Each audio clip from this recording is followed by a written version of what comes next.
9th by Vance Farrell, narrated by Samuel Nathan. Finding Hill Beautiful.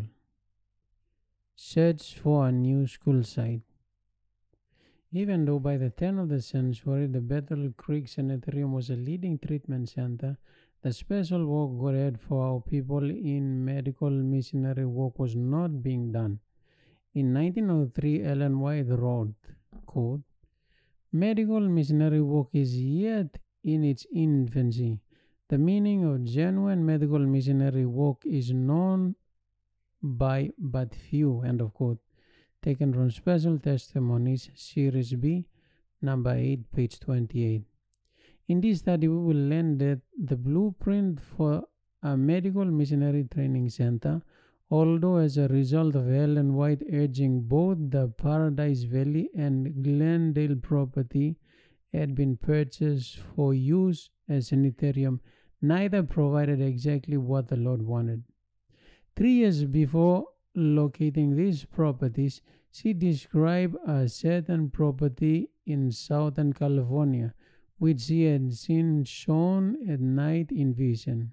Quote, "I had been unable to sleep after 11:30 at night. Many things in figure and symbol are passing before me. There are sanitariums in running order near Los Angeles. At one place there is an occupied building and there are fruit trees on the sanitarium ground. In this institution outside the city there is much activity." End of quote. Taken from Ellen G. White Manuscripts 152, 1901. The view was so real. She said she felt as if she was there, viewing the patients outside. Some were sitting beneath the shade trees, while others were walking in the garden. Some of the shade trees formed tent-like canopies. Neither the Paradise nor Glendale site fitted this description. John Allen Burden, 1862 to 1942, was one of our first sanitarium administrators. When he was 90 years old, John already showed a deep interest in the spirit of prophecy writing.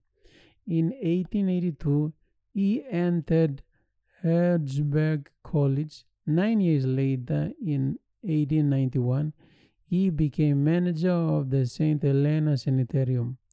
From about 1901 to 1904, he helped develop sanitarium work in Australia.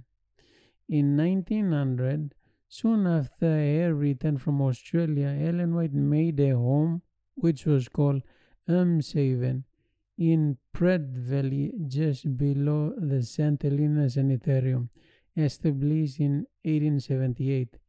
Urging that medical institution be established in Southern Carolina, she was guided to select John Burden to undertake the task of locating suitable sites. In 1904, he began the search. Ellen White said God had shown her that he would find good properties available at low prices. While surveying the coastal areas and valleys, he found many tourist hotels and health resort buildings for sale. These had earlier gone bankrupt during a real estate boom and bust.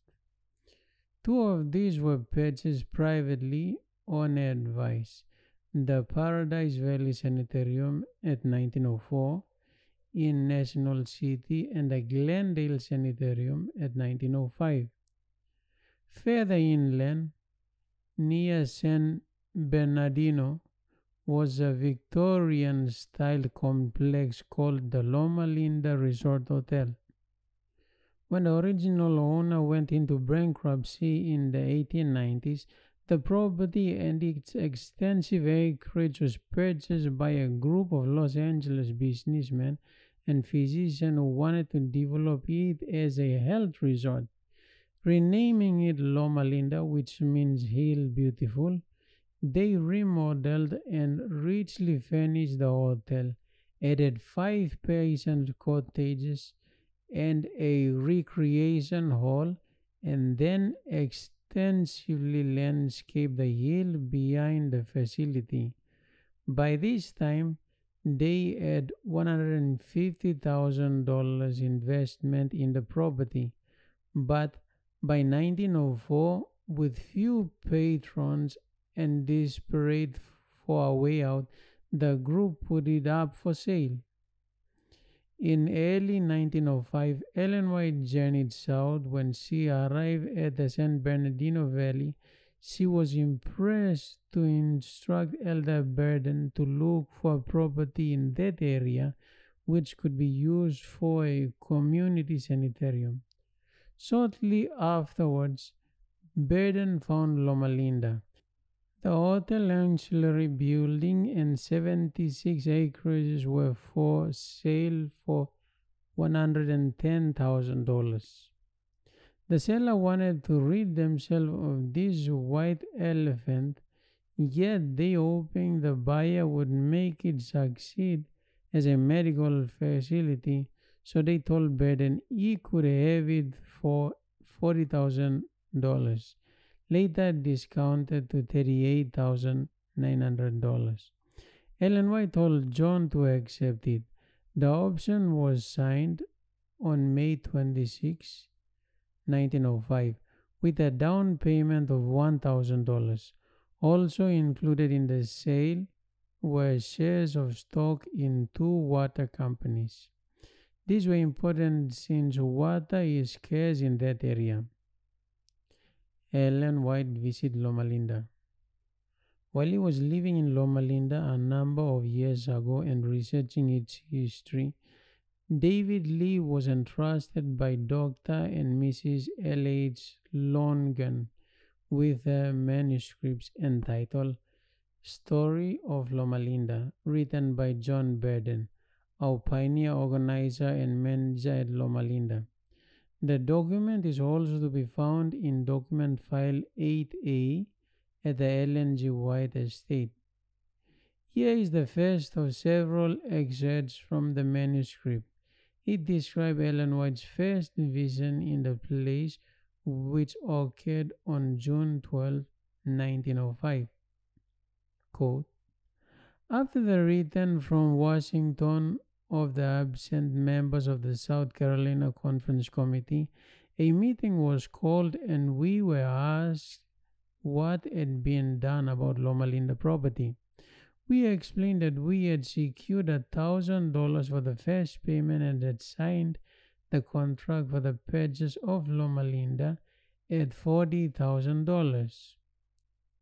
Naturally, some of the committee felt that in view of the telegram against securing Loma Linda, in view of the advice of the Pacific Union Conference against undertaking further enterprise, because of the overwhelming financial obligations, we had acted unadvisedly. It was suggested that they must officially repudiate all responsibility for what had been done. The feeling of tension was lessened, however, as soon as it was learned that the conference had not been involved financially in the purchase of the property. We urged them, however, before taking final action, to attend a council meeting at Loma Linda with Mrs. White, who was due to arrive from Washington the following morning. And this, after some hesitation, they consented to do. Besides members of the conference committee, about 25 other members of the Los Angeles Church were invited to attend the council.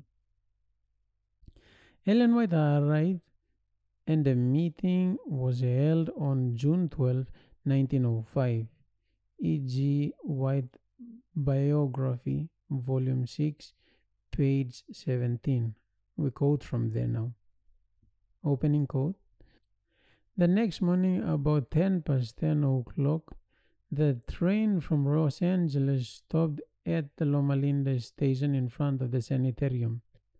The large committee were expecting the ground and the building when Sister White and her company drove up in an express wagon.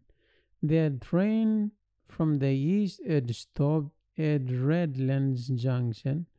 As the overland train did not stop at Loma Linda, as Sister White stepped from the express wagon to the ground, she said to her son who was with her, "Willie, I had been here before." He said, "No, mother, you have never been here, when this is the very place the Lord has shown me, for it is all familiar." Addressing another who stood by, she said to the effect, "We must have this place. We should reason from cause to effect. The Lord has not given us this property for any common purpose." As she walked about the ground and the buildings at Loma Linda, she frequently remarked, "This is the very place the Lord has shown me." We entered what was then known as the Assembly Building at the top of the hill. Here in one room was a billiard table, in another a bowling alley, and in the third room a card table with cards scattered over the floor. As Ellen White entered the room, she looked and said, "This building will be for great value to us. A school will be established here. Redland will become a center, as also will Loma Linda. Battle Creek is going down. God will establish his medical work at this place." End of quote. John A. Burden, Story of Loma Linda. At that time, the denomination still owned the Battle Creek medical facilities, but knowing in advance that it would be lost to us, Ellen had been shown that Loma Linda would take its place. But she said, God's plan was that it would go beyond that which the Battle Creek Sanitarium and Training Center was accomplishing. In this present book, we will learn what the plan was. Much of the remainder of the complete Baden manuscript, the story of Loma Linda, deals with the many hardships, sacrifices, and providences in the development of the Loma Linda property over the next few years. Single-handedly, Ellen White urged the believers in Southern Carolina to recognize the importance of this project. Quote, "Our people in Southern Carolina need to awaken to the magnitude of the work to be done within their own borders. Let them awake to prayer and labor. I have a message to bear to the church members in Southern Carolina.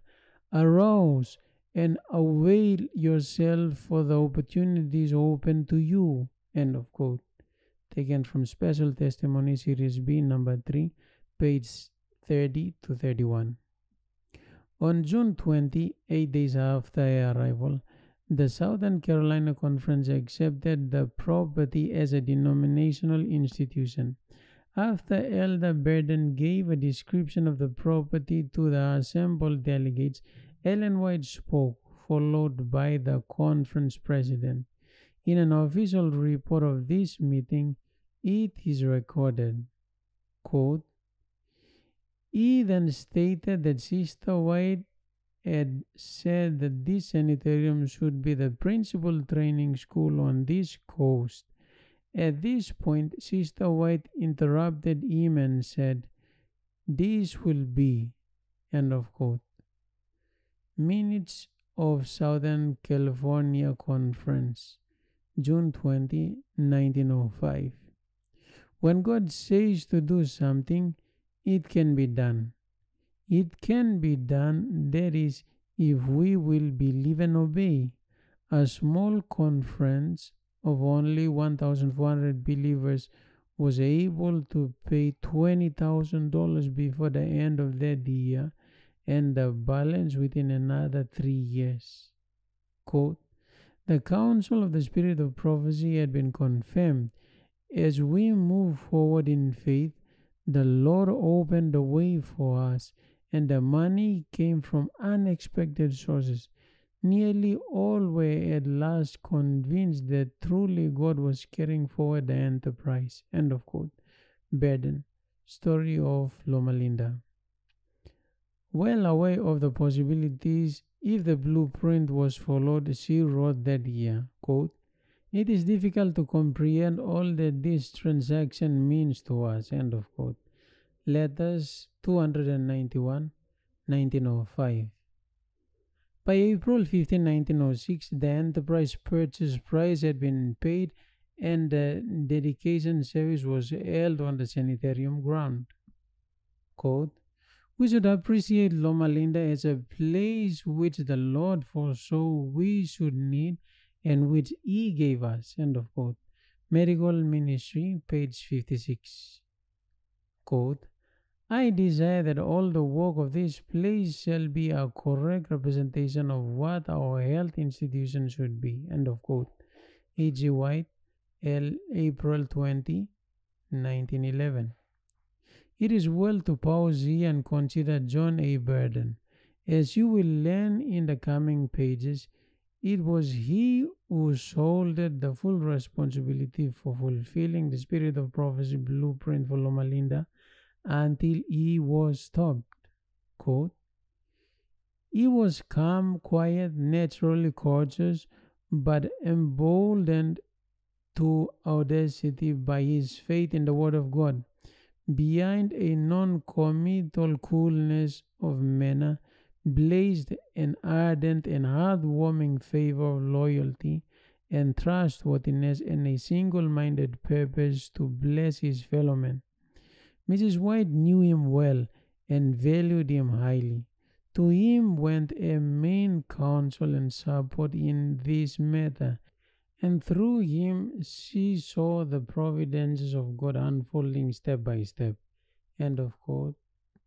From A.W. Spading, Christ's Last Legion, page 152. What should be the objective? In the beginning, John Baden was the chairman of the board, the president of the corporation, the manager of the sanitarium, as well as its chaplain. How should he start? What principles should he adopt? Fortunately, Elder Baden had an earlier experience in following Spirit of Prophecy principles. He also had close cooperation from Ellen White. She intended to make this a truly blueprint medical missionary training center in the full sense of the term. At the time of her first visit to the Loma Linda property, Ellen White said something which clearly revealed the objectives.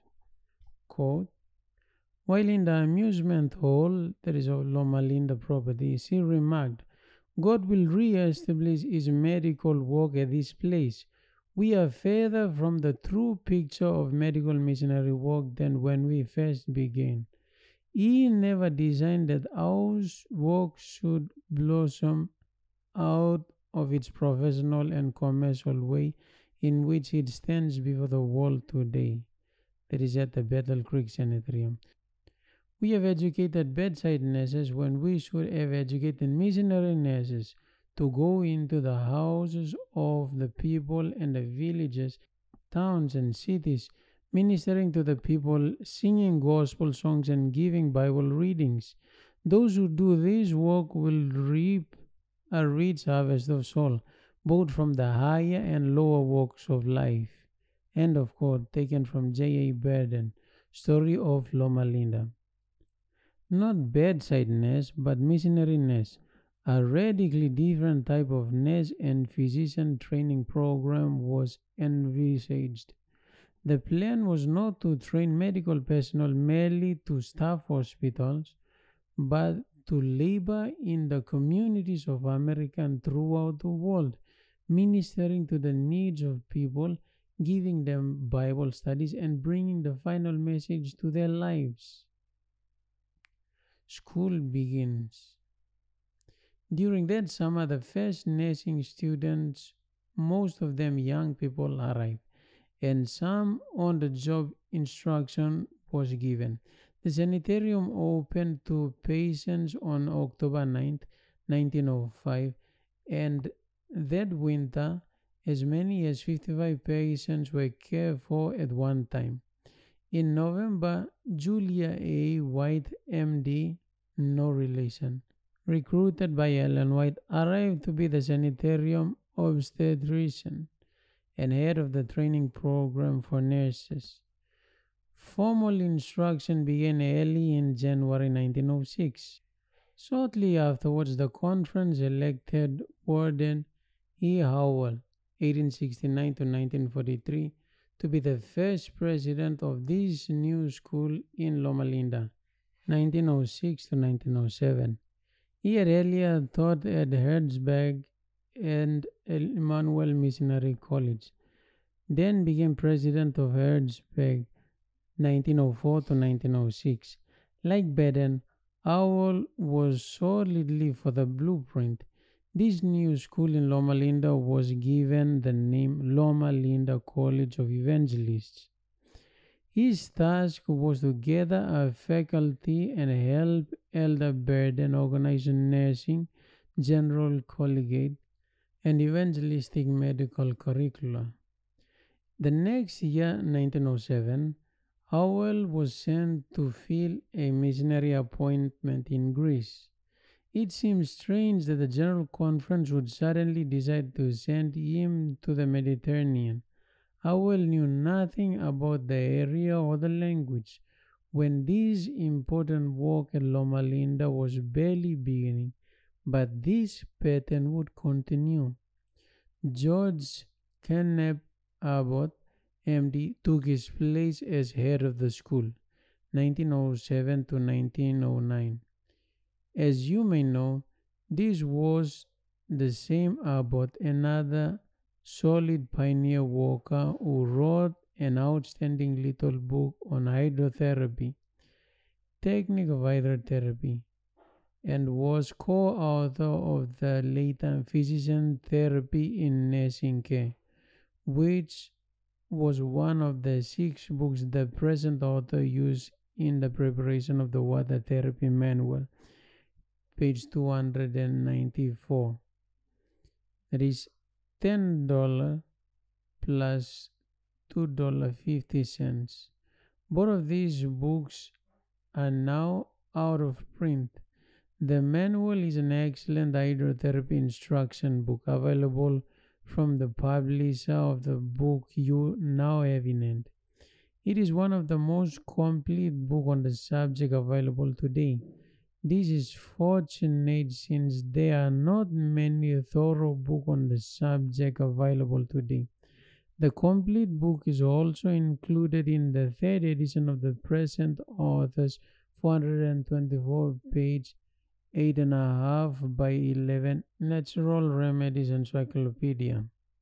Quote, "We could with profit drop much of the dispensary work that is done, giving the common treatment, that is hydrotherapy, etc., to the sick will accomplish more." End of quote. Ellen G. White to A. G. Daniels, 1903. Unpublished Testimonies, page 317. Only 9 years of prior schooling were required in order to enroll in the nursing program. After taking a basic 2-year instruction in nursing, the students were then obliged to enroll in the evangelical medical course. On December 9, 1909, under the second new name, the College of Medical Evangelists, the institution received from the state of California a charter authorizing the grant of academic and professional degrees. Unfortunately, in the second decade of the 20th century, the new medical college began to veer away towards the professionalism, practice, and treatment given by non-Adventist medical schools. Rather early, pressure was already being heavily exerted to move Loma Linda away from the blueprint. Fortunately, we have a letter which provides a glimpse of the divergent views. It will prove us with a broad introduction to the entire situation back then. Not everyone was in agreement with the blueprint. In fact, there were four views regarding what should be done with the fledgling institution. In order to better understand this, we will skip forward 3 years to 1908 to the letter written to the high ranking church leader. After that, we will next overview a large number of objectives and principles of Blueprint Medical Missionary Training Center and then return to the Loma Linda story to see how Ellen White's plan progressed.